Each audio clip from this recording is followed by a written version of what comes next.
Hi guys, this is Pastor Jansen and welcome sa ating segment Q&A with Pastor J.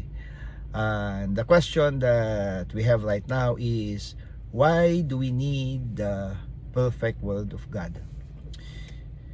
So sa salita ng Diyos, ang vision is in Habakkuk 2:14.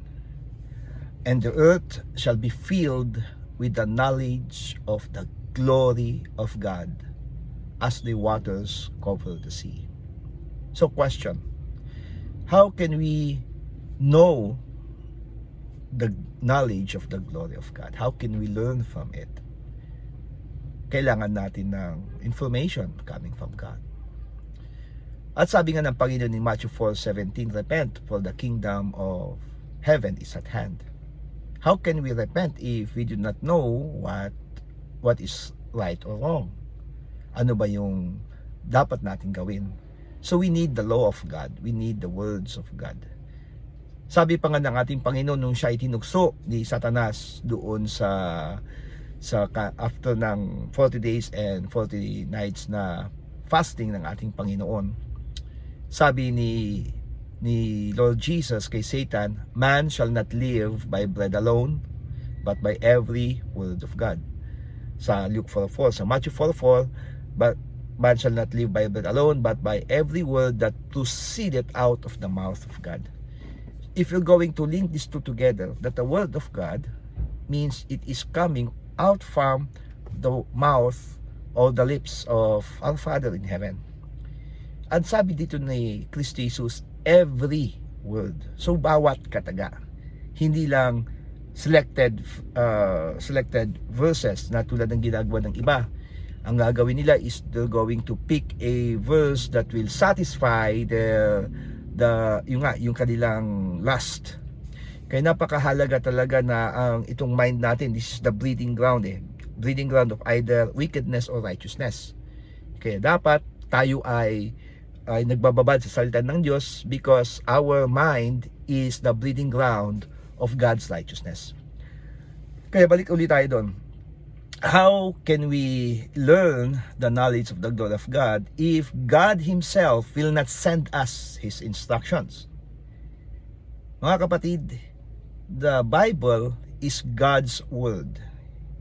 Ito yung katotohanan, ito yung sinishare ng ating Panginoon sa atin. Kung kaya napakahalaga na hindi lamang tayo nagbabasa ng salita ng Diyos, hindi lang tayo nagme-memorize. Parang ganito, we know the law, we memorize the law, but we do not obey the law. So what's the difference between a person that obeys the law without knowing the law from a person that knows the law but disobeys the law? Di ba? So napakahalaga na dapat natin mapag-aralan ang salita ng Diyos at ating isapamuhay. We must live in accordance to the word of God. So balik ulit tayo dito. How can we know the words of God, the instructions of God, kung hindi ibibigay ng Diyos ang kanyang perfect word? Kaya meron tayong Bible. The Bible is the final authority in all matters of faith and practice.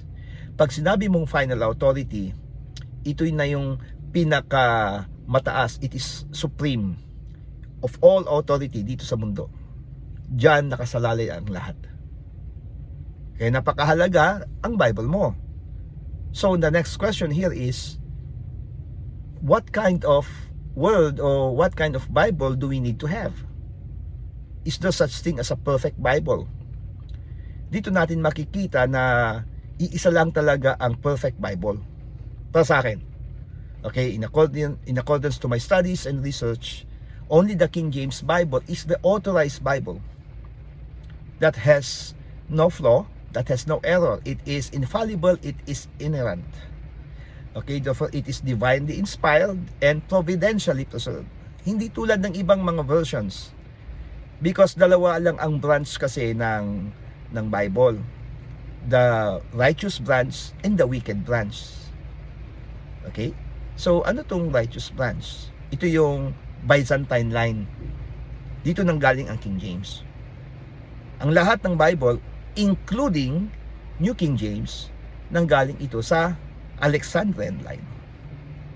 Kaya napakahalagang mapag-aralan natin ang history ng English Bible para malaman natin kung is the knowledge that we're receiving from the Bible accurate. Tandaan natin na the Bible is also the manual of life.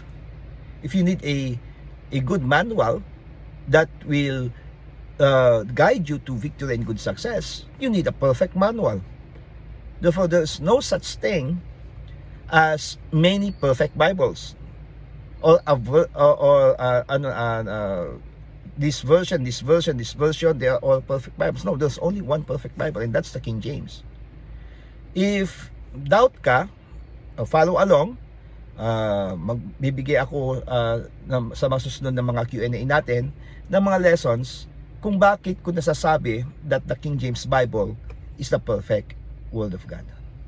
Inulit ko mga kapatid, the earth shall be filled with the knowledge of the glory of God as the waters cover the sea.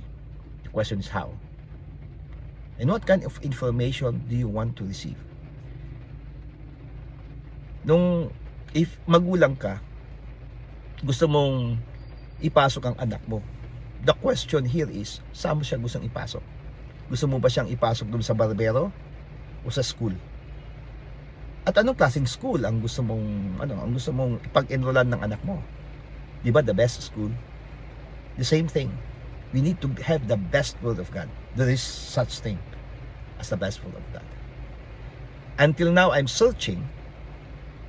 Okay? I need it because sabi nga ng Panginoon, we must need the Word of God, every Word of God, to live. Kaya kung may masasabi kang a perfect Word of God, show it to me because I need it. I need it. We need it. And as per my research, only the King James Bible fits the bill. Yun lang talaga wala nang iba.